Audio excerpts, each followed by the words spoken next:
Hello everybody, welcome back to my classroom. And this is one more project for next year in September. So if you are looking for a few project ideas, I'm putting together a whole bunch, especially for costuming and sewing. If I haven't heard, I have bought a few sewing machines for my classroom for next September. So I have a whole bunch of new projects to give my grade 7s and 8s. That's who's going to be doing this. So I have, as you can probably see at the top, the finished project is a Jester's hat. So I have some fun fabric, nice stripes, nice purples and oranges and stuff. I found some of this, a lot of this fabric was donated, and I'm using it in my classroom. So if you're looking for a couple of ideas, please stay tuned. So the pattern that I'm going to be using, I'm going to be a tricorn. So 3 horns for the Jester's hat, pretty traditional. I'm going to have a second video for just 2 horns for a much easier project. This is not too bad in terms of advanced level, but some of the pinning and some of the sewing is a little tricky. So for the just 2 horns, it's a very, very simple straight curved stitch, and that is it. If you're looking for a very easy sewing project, I have a video for just a throw pillow, which is just a square stuffed material. But the fun part about this one is it is going to have a lining to it. I always like having linings to my costume, which obviously bumps up the difficulty level a little bit, but it makes it look really sturdy and fits really nicely. The material I'm using is just a lycra. It might be a cotton, but it feels pretty synthetic. So there's that. So, but felt. I've been using a lot of felt. It's very stiff, very easy to sew. A little pricey, but the trouble is very, very easy in the end, especially if you're dealing with a lot of beginner sewers. So this is the lining. So 3 horns, and how I got the measurement. I just made up how tall I wanted the horn to be, but how wide is I measured the circumference of my head and then divided that by 6. So I believe my head was about 24 inches, and then divide that by 6, which is 4, and I made each piece 4, and I added a tiny bit for seam allowance, just 1/4 of an inch, and it fits pretty well. If you think that it's a little bit too big, all you have to do is add, maybe a millimeter or so, maybe 1/8 of an inch on each stitch. That'll solidify it a little bit and make it a little bit tighter for someone's head. Or you could put a little bit of an elastic in the back. Maybe I'll show you how to do that with the double horn, the 2 horns.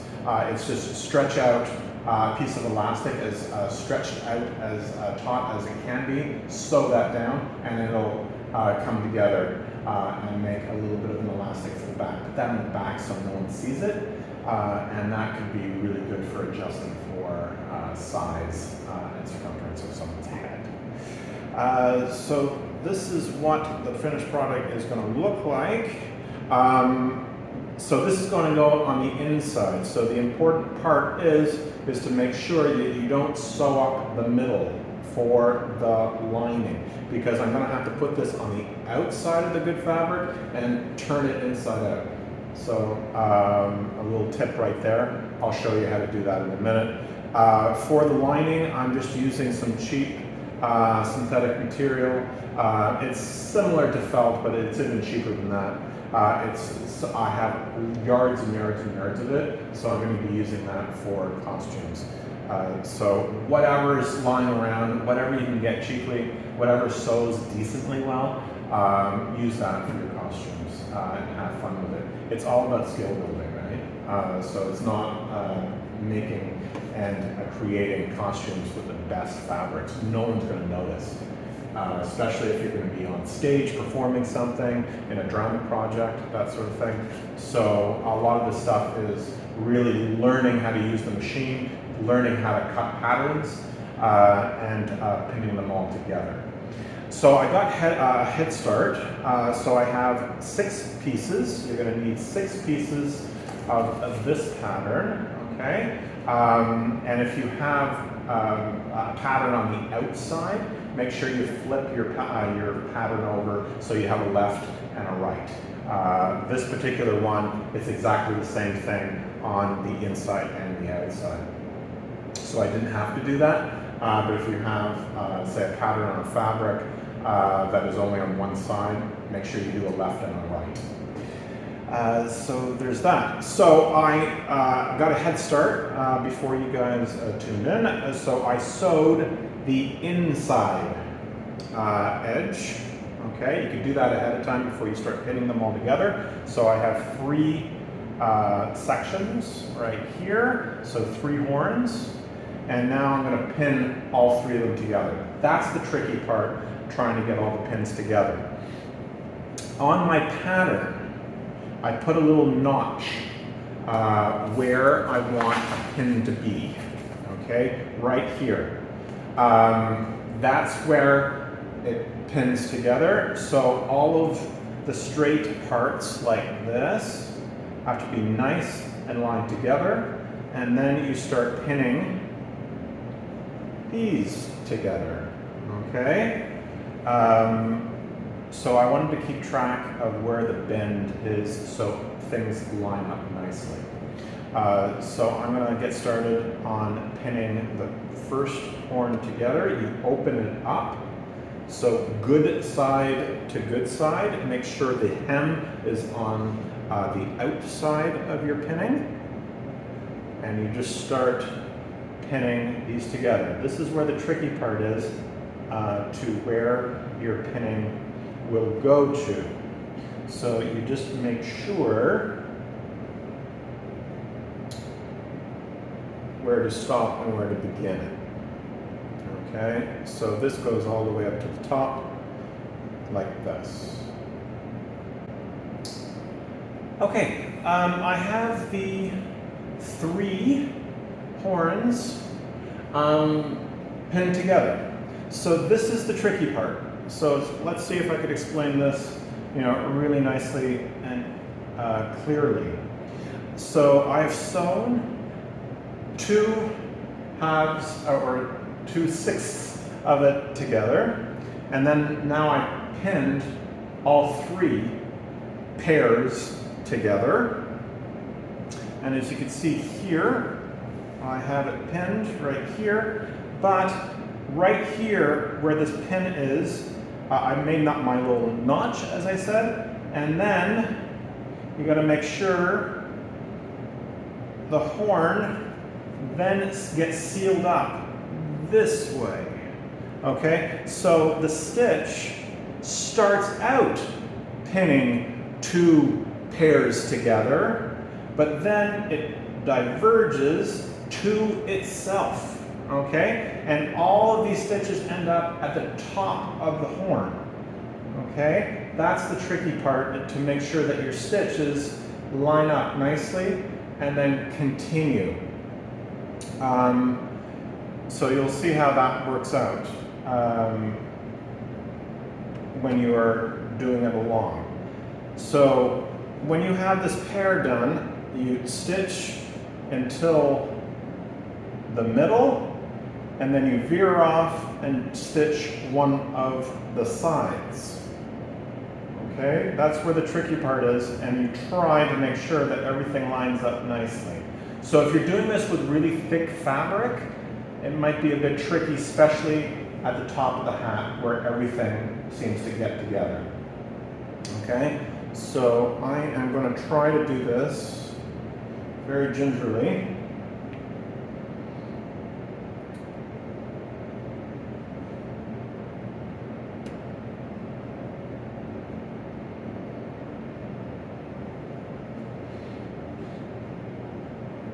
You might even be able to do this like separately, one side and then one horn. I think I'm going to do it that way.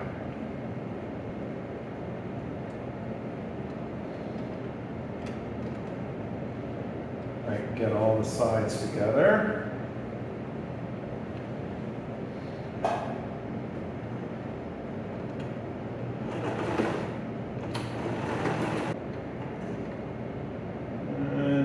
Okay, so all 3/3 are sewn together. So this is the tricky bit, is to do the horns veering towards the middle. So we'll do this one horn at a time.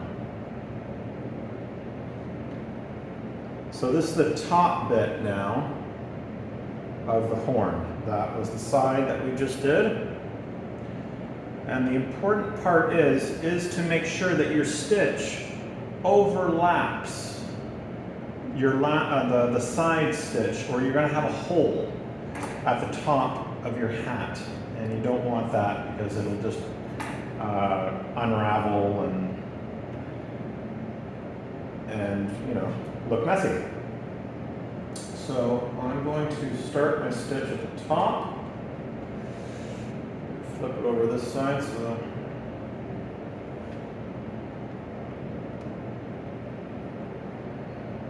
also the same at the tip right here. Make sure your stitches overlap or you're going to have a hole at the end of your horn too.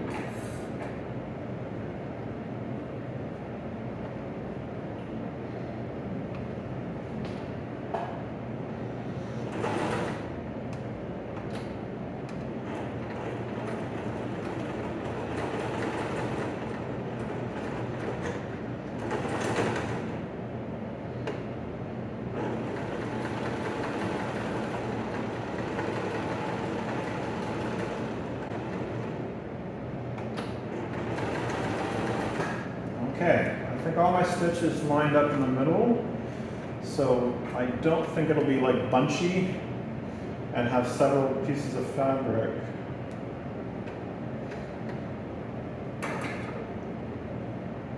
Bunched together and that didn't lie flat.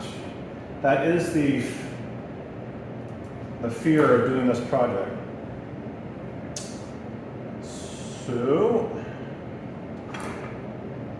your threads, and I want to see if everything's sewed together nicely. And I think it did.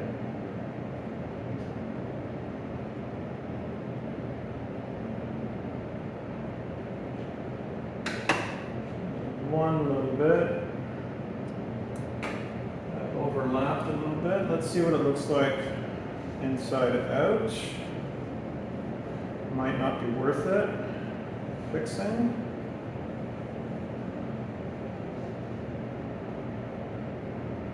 Yes, I'm going to take my stitch ripper and redo like one stitch right here. That shouldn't be overlapped. And I'll let it go. I'm going to be very careful here. This fabric does fray. Okay, so I have my two pieces, my lining and my jester's hat. I turn it inside out, right side in for the jester's hat. So we're doing good side to good side. And so the lining, for the moment, is going to be on the outside. We're going to do the stitch and then pull the outside of the hat through the hole right here and turn it inside out and push it all the way through. So the tricky bit is you got to make sure that all three horns line up and they're not off to the right or off to the left, or it's not going to flip upside down and right side in properly. So what I did is I put a pin where, like right here, where the seam, the middle seam of the horn is for all three, and on the lining as well. So when I put it over, all I'm going to do is line up my pins. So as you see, bad side, this is the good side. So good side to good side. So I'm lining up my pins to make sure that the middle seam of the horn is proper. So then you can use these pins to just pin it together. And line up the seams that way. You'll have to start over if you mess this up. So make sure that all your seams line up perfectly. And my pins line up perfectly.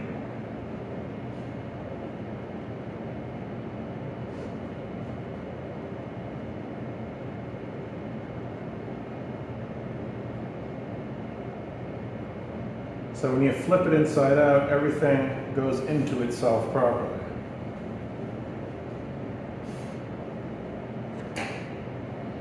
So good side to good side, and the lining on the outside.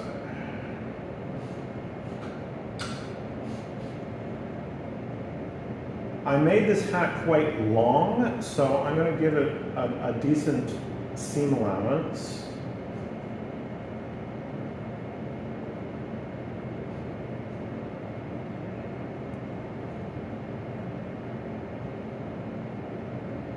And I've discovered that this cheap stripy material frays, which is not great. But if you do the seam allowance and don't make a lot of mistakes, and you don't have to tear it apart, you'll be okay. I actually made my stitches quite long, just in case I did make a mistake, I could undo it quite easily.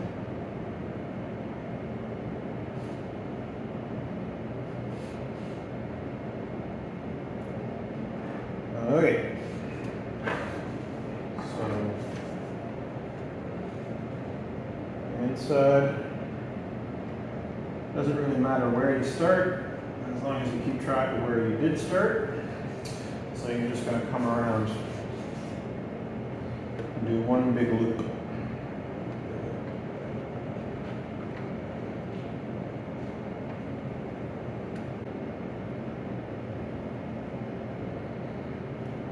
Good. Okay, you have a hole right here. You're going to push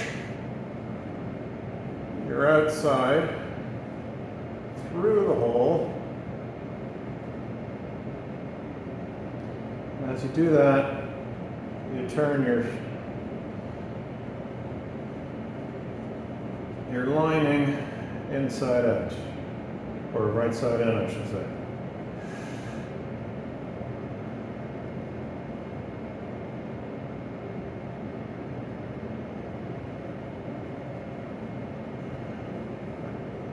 Horns.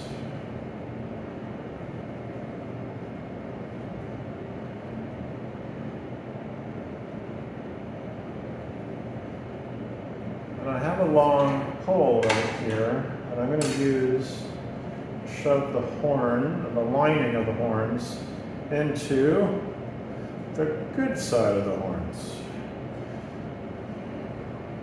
Okay, so you have a nice good seam, and make sure when you turn it back inside out, you line up. You got a pen, that will be bad if you keep that into it.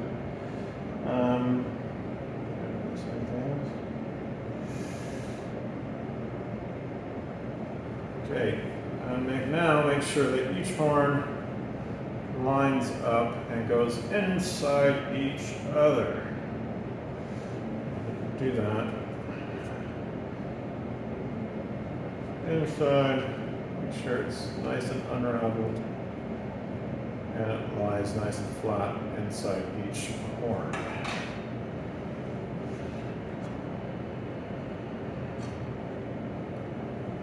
So here, ooh, it's amazing when you line up everything just perfectly, it just goes into each other really nicely and evenly.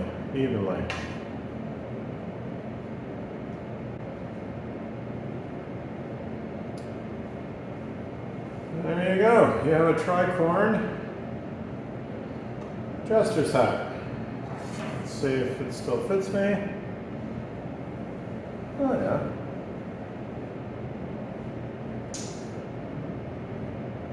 And you can make it as stiff as you like. If you can, obviously, stuff it and make sure that everything stays, plump and three-dimensional, or you could let it just flop. Obviously, you could put, that traditional bell on each one. What I'm going to do, I think, is to sew down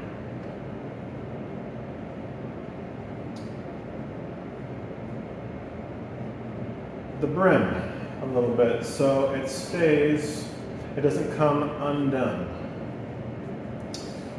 or it stays nice and flat on the outside. What you can do is to make sure that you iron it down.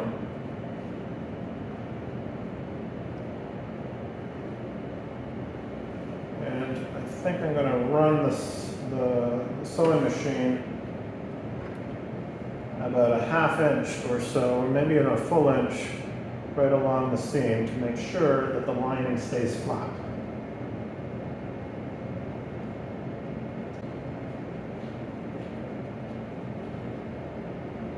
And here you go. Nice tricorn Jester's hat.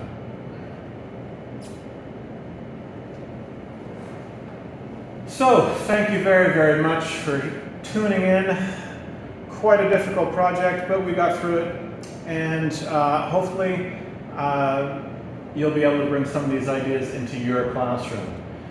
So thank you very much for tuning in. Please go to the channel, figure out what you'd like to teach, what you don't want to teach in your classroom. Please take some of my ideas, and it's all there to help out other teachers.